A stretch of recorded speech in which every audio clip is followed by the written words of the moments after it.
తెలంగాణలో మేఘాలు కమ్మిన వానాకాలం వచ్చేసింది అంటే అక్కడ ఆలయాల గుళ్ళు, తాళం మేళాలు, రంగులు, గాజుల జలజలలతో హర్షోల్లాసంగా మారిపోతుంది. ఇదే బోనాలు, అమ్మవారికి కృతజ్ఞతగా జరిగే భక్తి పర్వం.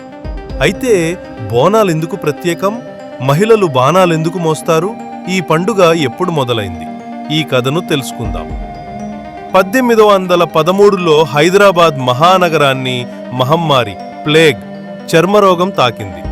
జనాలు ప్రాణభయంతో ఉంది. అప్పట్లో హైదరాబాద్ నుంచి కొంతమంది సైనికులు మధ్యప్రదేశ్లో ఉన్న ఉజ్జయినికి వెళ్లారు. అక్కడ మహాకాళి అమ్మవారిని ప్రార్థించి, మీరు మా ప్రజలను రక్షిస్తే మేము మీకు బోరం సమర్పిస్తాం అని ప్రమాణం చేశారు. చింత చిత్తుల మధ్య మహమ్మారి ఆగిపోయింది. వారు తిరిగి వచ్చి అమ్మవారికి బోనం సమర్పించగా అప్పటి నుంచి ప్రతి సంవత్సరం బోనాలు జరుపుకోవడం ప్రారంభమైంది. బోనాలు అనే పదం భోజనాలు నుంచి వచ్చింది. ఇది అమ్మవారికి అందించే కృతజ్ఞత. బాణంలో అన్నం, పెరుగు, బెల్లం, నిమ్మ ఆకు, పసుపు, కుంకుమలతో అలంకరించి దీపం వెలిగించి మహిళలు తలపై మోస్తారు. బోనాలు ప్రతి ఏడాది ఆషాఢ మాసంలో జూన్, ఆగస్టు జరుగుతుంది.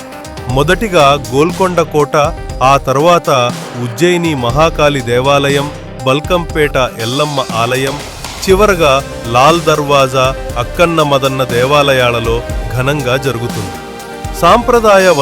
సాంప్రదాయ వస్త్రధారణలో మహిళలు అమ్మవారికి భక్తితో బోనం సమర్పిస్తారు. పోతురాజు తలకాయ లేకుండా, బట్టలు లేకుండా నూనె పూసుకుని తన ఒంటిపై గొలుసులతో కొట్టుకుంటూ నాట్యం చేస్తాడు. ఇతను అమ్మవారికి అన్నగా, భక్తుల రక్షకుడిగా భావిస్తాడు.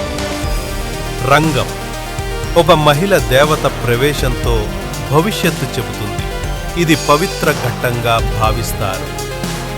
ఘటం ఊరేగింపు అమ్మవారి ప్రాతినిధ్యం వహించే ఘటాన్ని పల్లకీలో తాళం మేళాలతో ఊరేగిస్తారు. బోనాలు అంటే భక్తి, అమ్మవారి పరిరక్షణకు ఇచ్చిన మాట, సామాజిక ఐక్యత. ఇది ఆడపిల్లల శక్తిని, మాతృశక్తిని పూజించే పండుగ. 2014లో తెలంగాణ రాష్ట్రంగా ఏర్పడిన తరువాత బోనాలను అధికారిక రాష్ట్ర పండుగగా ప్రకటించారు.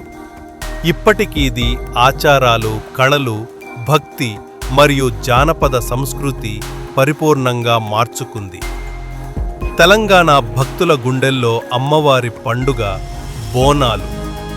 ఈ ఆషాఢంలో మీరు కూడా బోనం మోసే తల్లుల కదలికల్ని, పోతురాజు ఊరేగింపును చూడండి.